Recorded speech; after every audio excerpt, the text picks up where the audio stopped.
Welcome to the Transformations Podcast. Here, guests and I will share our transformative experiences and will explore how to find excellence in life. So here we are with Rene Navarro on Halloween. October 31, COVID 2020. Happy birthday. And let's talk about the different paradigms in martial arts. Can I remove this? Sure.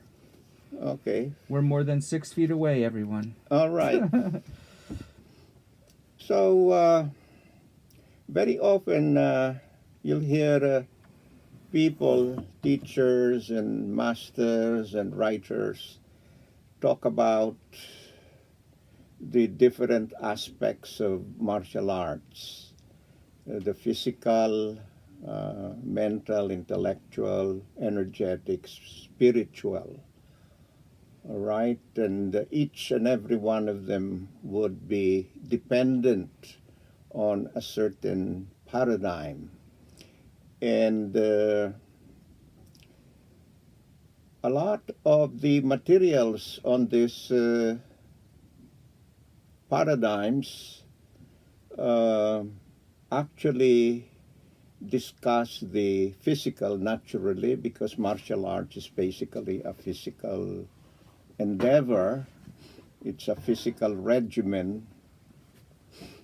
So what are the paradigms for the other levels of development of expertise? So you go to the energetic. How do you develop the energetic aspect of the martial arts? And this, you will have to discuss the paradigm of the energetic aspect of the martial arts.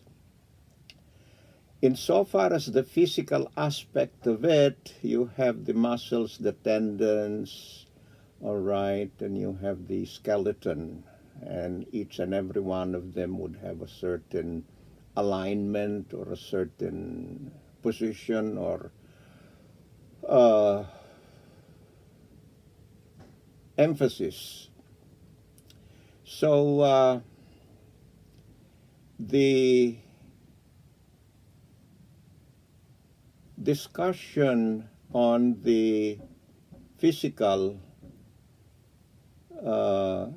usually mentions the tendons, the bones, and the bone marrow. This is the higher aspect of this paradigm.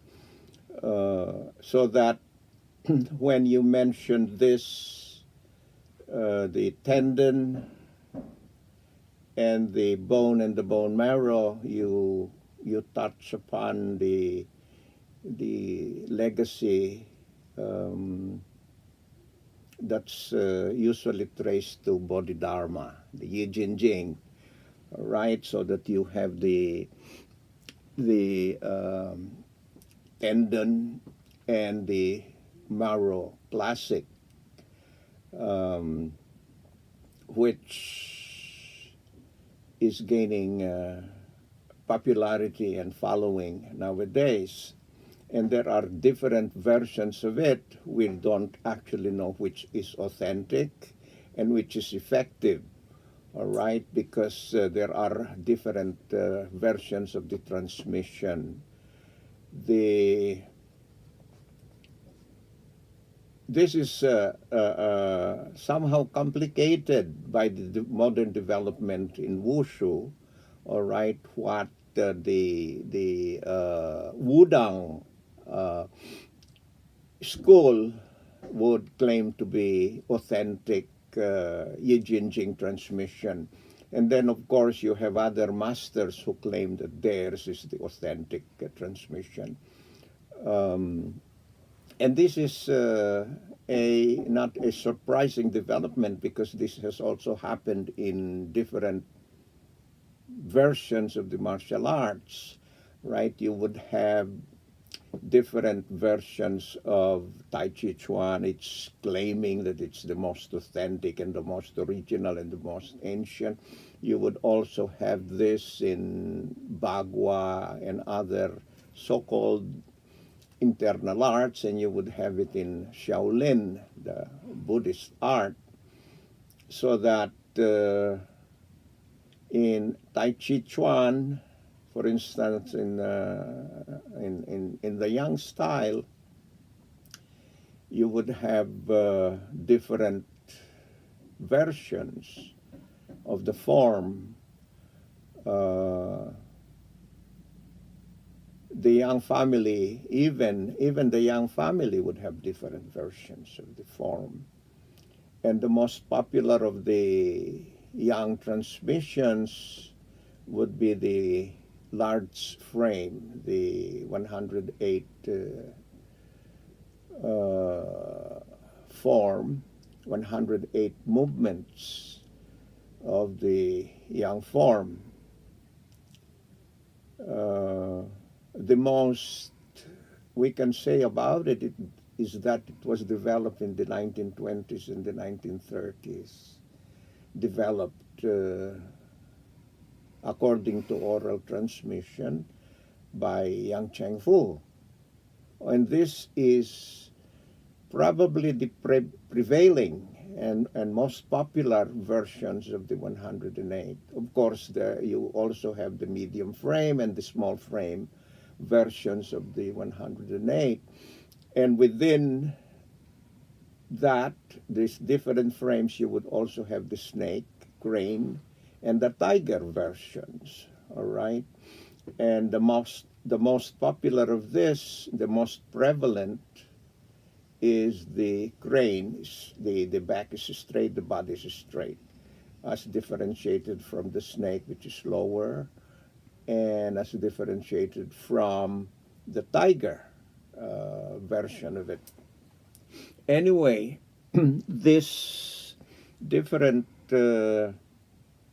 versions of the 108, whether it's large or small frame, whether it's tiger or crane, these different versions actually are explored probably only within the Yang family transmission. The other schools would have the large frame crane style, all right? So the back is erect and it's large frame, so the movements are longer. And because the Yang family, for one reason or another, they didn't teach the other versions, the 108, right? The large frame crane style has become the accepted version of the 108. And so when people talk about Yang family Tai Chi Chuan, they usually refer to the crane, large frame form. So there isn't really much knowledge about the medium frame tiger style or the snake style. Although the small frame has actually a great following, because it was apparently incorporated into the Wu system, Wu Tai Chi system. And when I studied it, this form with Leung Shum, Master Leung Shum in New York back in the 1970s, I didn't realize that it was actually one version of the 108 within the Yang family, all right? Because I had not encountered it before. And I said, oh, okay, this is the Wu style, right? And I did not associate it with the Yang family until very much later on in the course of my studies with Master Leung Shum. And at that point, when I realized this, I said, well, you know, it is another Yang family form. Anyway, the master who has promoted and taught the medium frame tiger style is Ginsun Chu who passed away last year or a couple of years ago.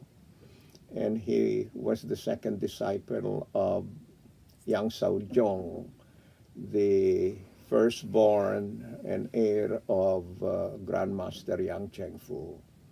So it is within this school that the different versions of the Yang family 108 movement form is actually cultivated. And of course, the Wudang development, with the onset of the Cultural Revolution, a lot of the masters were hounded from the temples. They escaped and they went to other mountains, other temples, and disguised themselves as lay people. And there was this development within the government of revising the different martial arts, different healing modalities, according to the Marxist, Marxist ideology that the only reality you have is material, all right, the physical.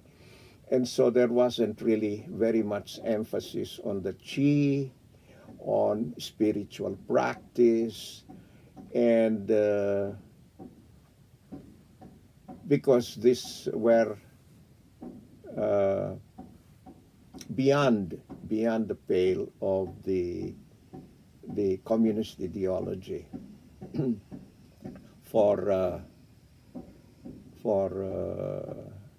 good or bad, this was how the Chinese culture developed. They even changed the approach to acupuncture. Yeah.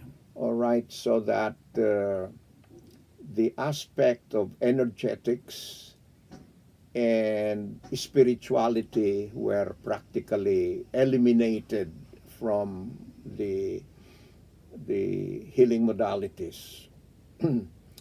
And it even got to the point where qigong was considered to be anathema in the system, so that when I went to China with a group, we were advised not to mention qigong because of the political implications of this. Quite a number of the people who practiced qigong, even a simple thing like microcosmic orbit, were put in jail, and I don't know what else was done to these people. But if you mention qigong in China, you are suspect. All right, so that was one of the consequences of this, the development of the ideology of the party since 1949. And then also you had the development of new forms, revision, synthesis, all right, and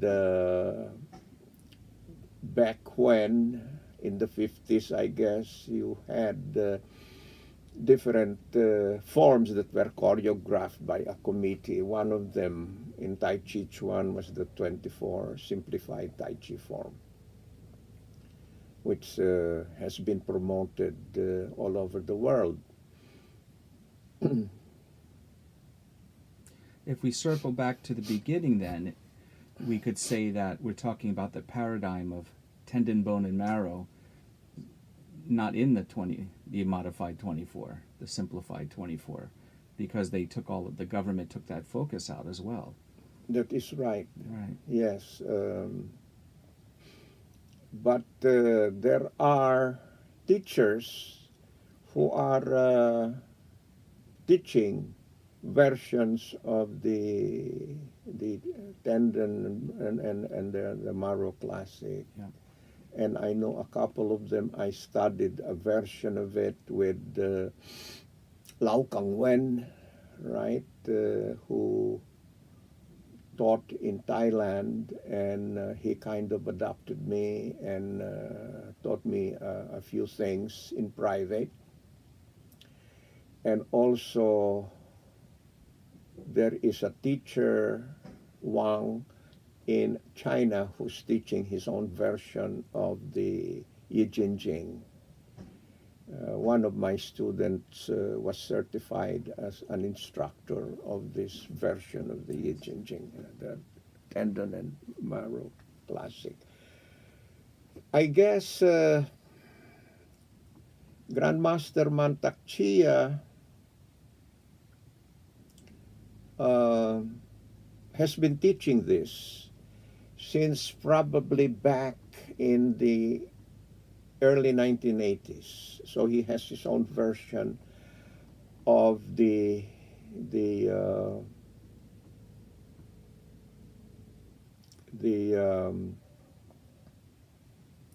tendon and marrow classic. He has he calls it iron shirt qigong, so that the very first level of it would cover postures, janjuang, Yeah. all right, all sorts of different postures. And then the second level was the tendon development. And the third level was the bone marrow, negong. As far as I know, his is the most complete version of it, because he, in the bone marrow level of it, he incorporates the bone breathing, all right, bone marrow breathing. He incorporates hitting with I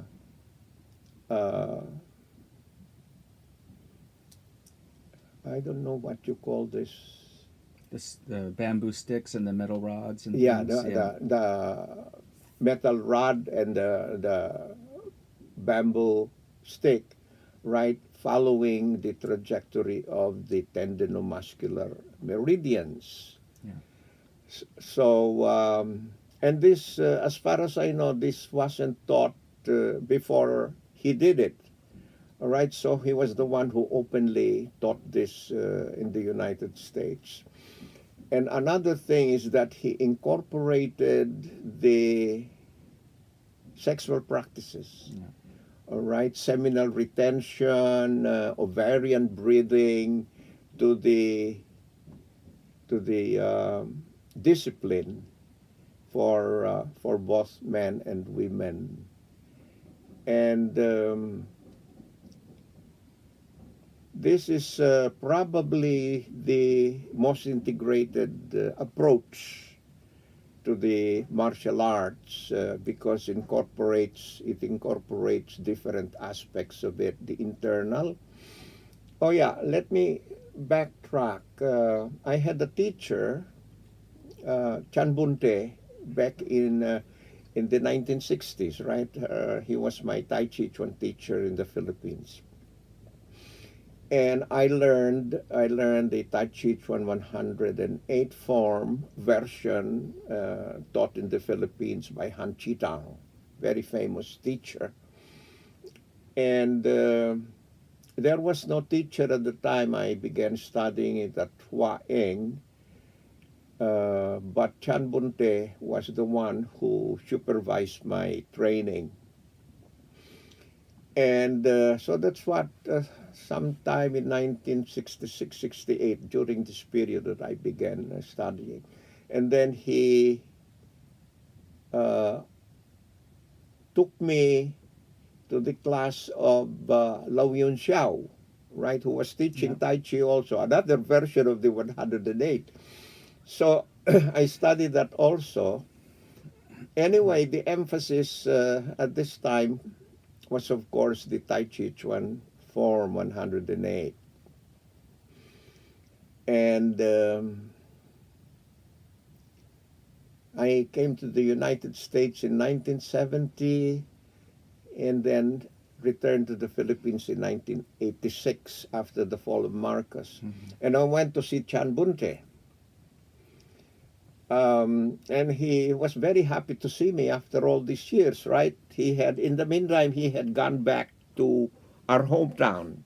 He was the younger cousin of my Chinese godfather, Chan Te Clau. Chan Te Clau, my Chinese godfather, was to a great extent responsible for my being able to study Tai Chi Chuan. He intervened in my behalf. He told Chan Bunte that I am his son, that Chan Bunte should take care of me, that he should teach me Tai Chi Chuan, and so on and so forth. Anyway, so Chan Bunte and I sat down, and he said, now I am going to teach you the secret of Tai Chi Chuan. Of course, I was surprised, right? I thought Tai Chi Chuan was the secret. Right.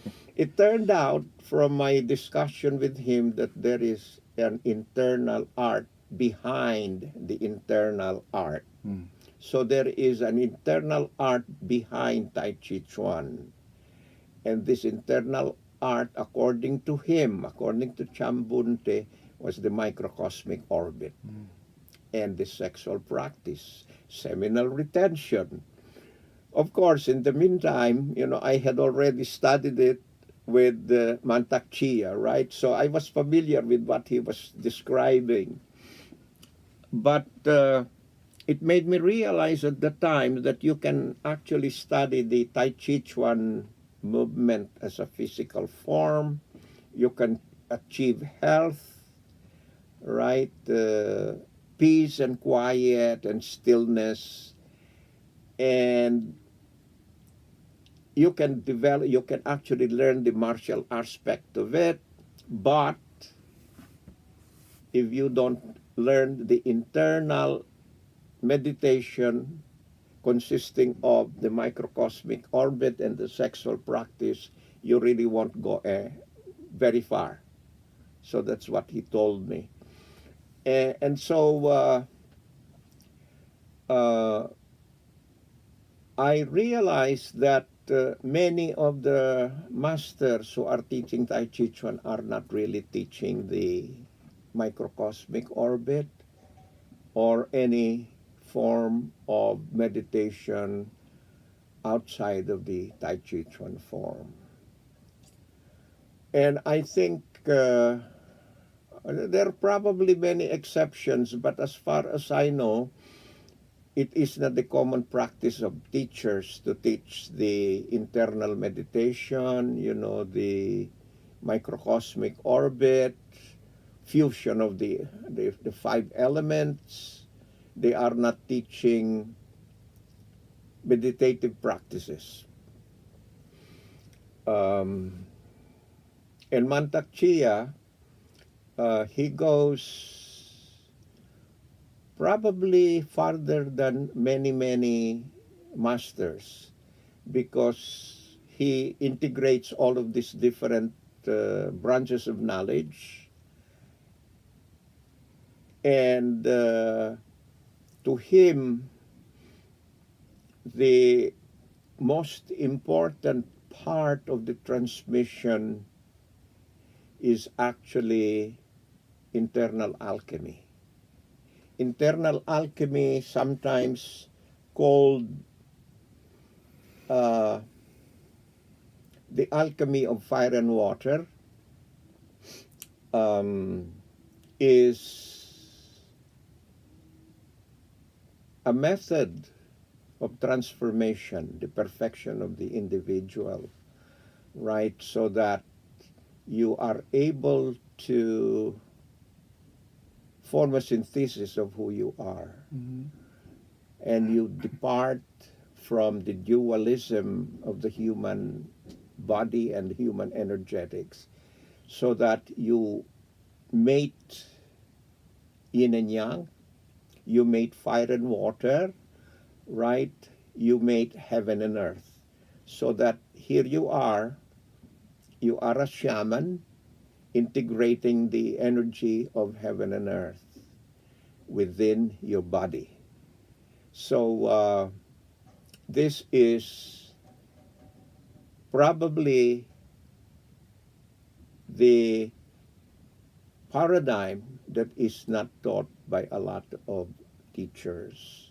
And it is, to me, one of the highest, if not the highest, form of internal work.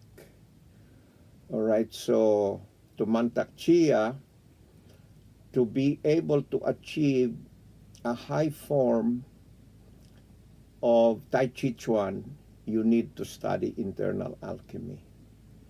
Okay? The Kanan Li. Canon Lei. Yeah, it is, each organ has its own energetic content. So, in the beginning, if you're going to look at the I-Ching, first two hexagrams would be heaven and earth. And then the hexagram would be the beginning, and the third would be the childhood. This is tracing the development of the individual. When you marry heaven and earth, right, the center line of heaven, the center line of earth, you produce commonly fire and water. And that would, fire would refer to the heart, and water would refer to the kidney bladder. This one would refer to the heart and the small intestine, right, the thymus, and all the parts of the body that are that fall under the category of fire. And then the water would also include metal. So this is, so you have the Li, the heart, and the Kan, water. And then in the alchemical practice, you begin to shift them. So the hexagram 29 and 30 would refer to the fire and water. And then you go through the process. The first 30 hexagrams would refer to the heaven canon, and the following hexagram until 64 would refer to the earth canon. Mm-hmm. And so 29 and 30, fire and water. And if you jump to 63 and 64, right, there is a shifting of the fire. It would go down. Water would go up, because you cannot steam, you cannot cook, you know, if water is above and fire is below. So you shift the two, and you go to the central channel, right? Mm-hmm. The fire would be here now, and the water will be here, and then you bring the water down to the fire, and you begin to inhale and exhale the warrior breath to cause the fire to rise and steam the water. And this is the water, of course, would be composed not only of the body but also of the different elements outside.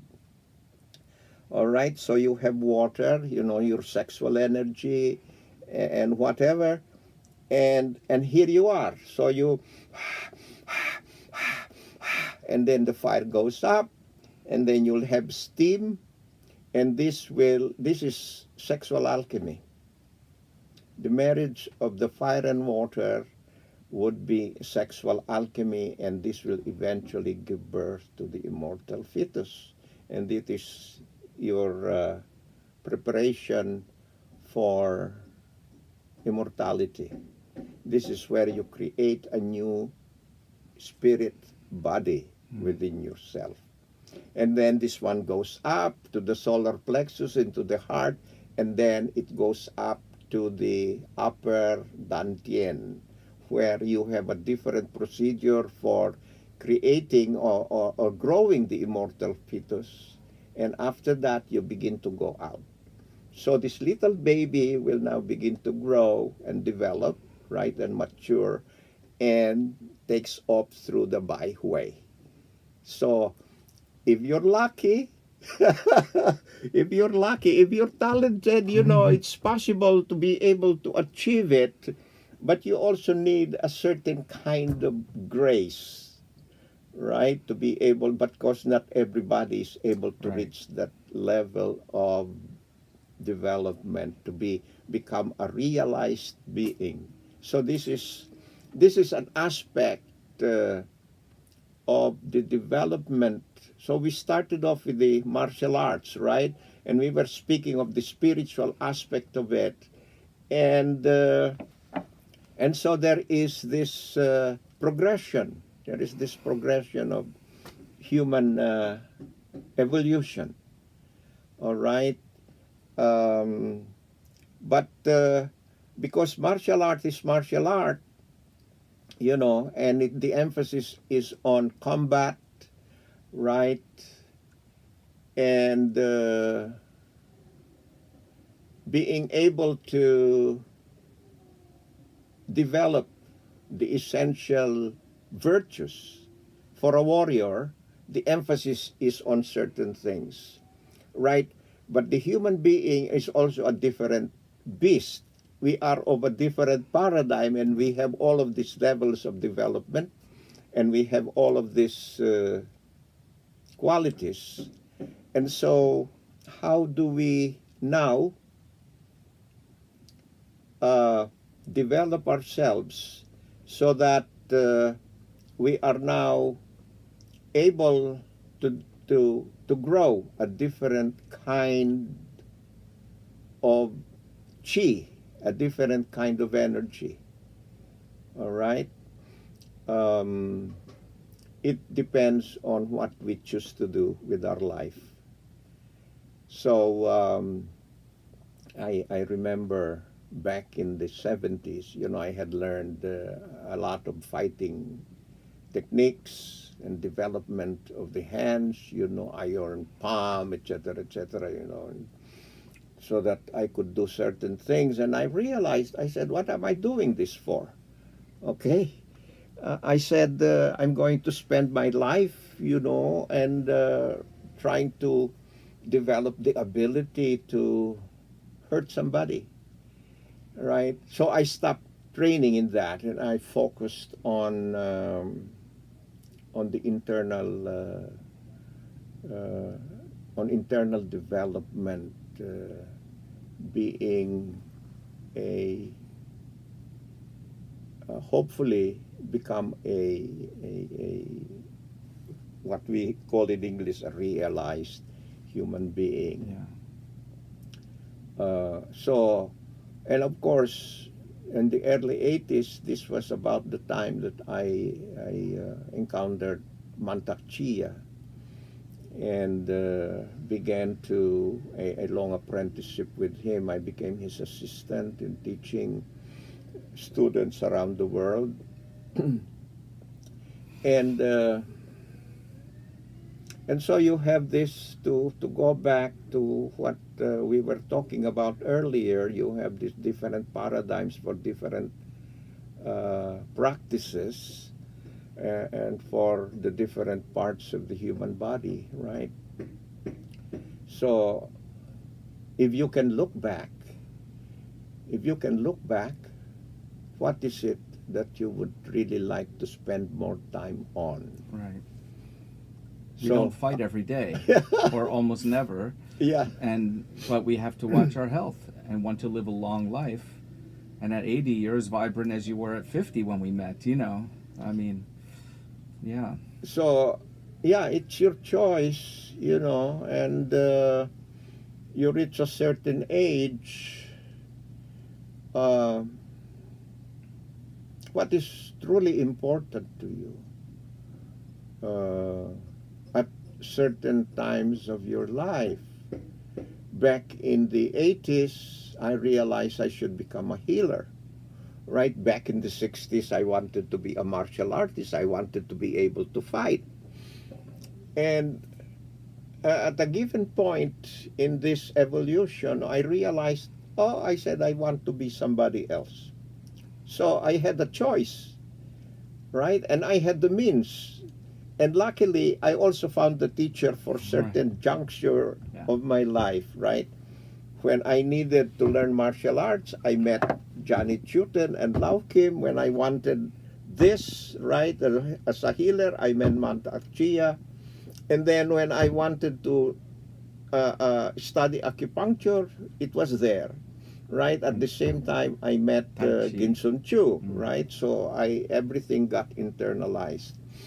And then, of course, for our next discussion, and this is the different stage in my development, my meeting with the Magus of Java. Right. This was in 2006 through the intercession of David Verdesi, Hmm. who was my student. I met David back in 1992, 93, right? I was Mantak Chia's assistant. I was testing people who wanted to become instructors, and I was writing Mantak Chia's books on internal alchemy. Yeah. And I used to practice between 4 and 5 in the morning up in the Catskills. And David was there watching me from a distance, right? And he wanted to study Dragon Tiger. Anyway, 1997, we met in Thailand at the Tao Garden, where Mantak Chia moved from the United States. And David approached me. He wanted to study this most advanced Shaolin form, right, of Lau Kim and Johnny Chutin. I said, no. I said, I'll teach it to you in 10 years. I said, meantime, you study the Fairy Chan, Goddess of Mercy form. And that's what I taught him. Anyway, he was asking me what he will pay me. I said, no. I said, I'm teaching it to you because you deserve it. Anyway, 2 years later on, he comes down from the mountains of China, Manchuria, where he studied with Tajen, and got a lot of this transmission. And now, right, I began studying with him. And he had met many masters, and he introduced me to many of them, right? And one of them was the Magus of Java, John Chang. And we went to see John Chang in February 2006. And I went to see David in Java. And we went to see the Magus of Java almost every day. And then later on, of course, the following year, David took me to see the hermits of Huangshan. And this gave me a different picture of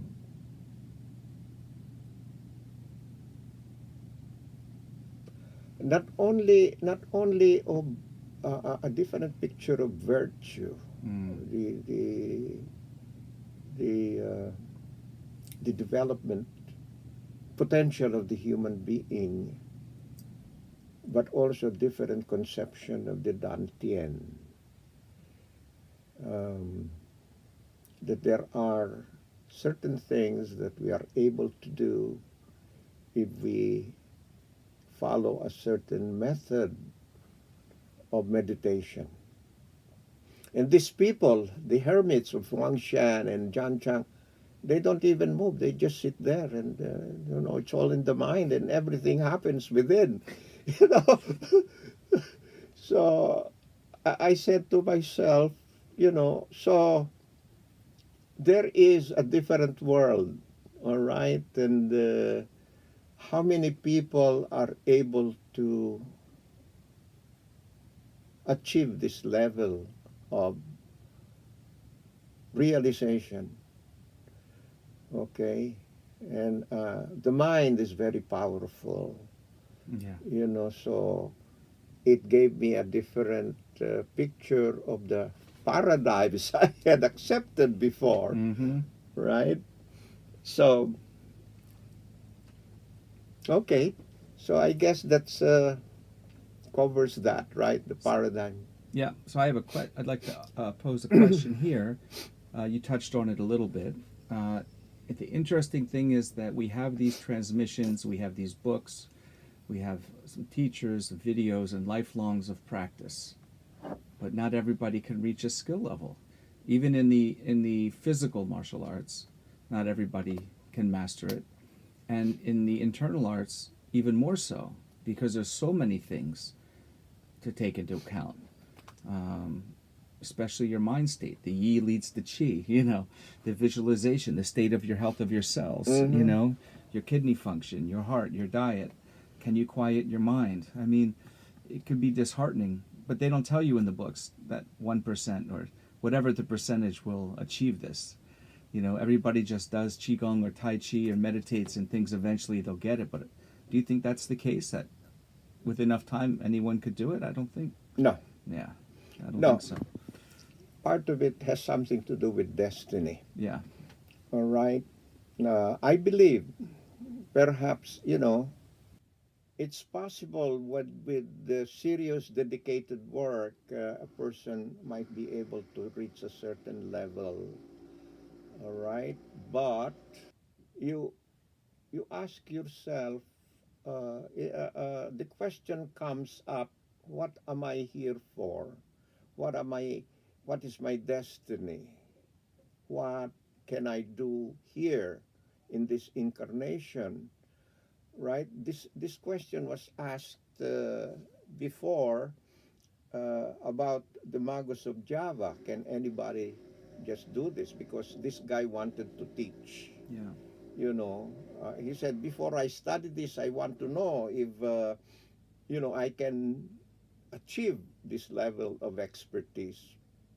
And I said, sorry, that's how it is, that everybody can achieve that level. There is such a thing as grace, wherever it came from of God, from up there, from heaven, or wherever it came from. We are gifted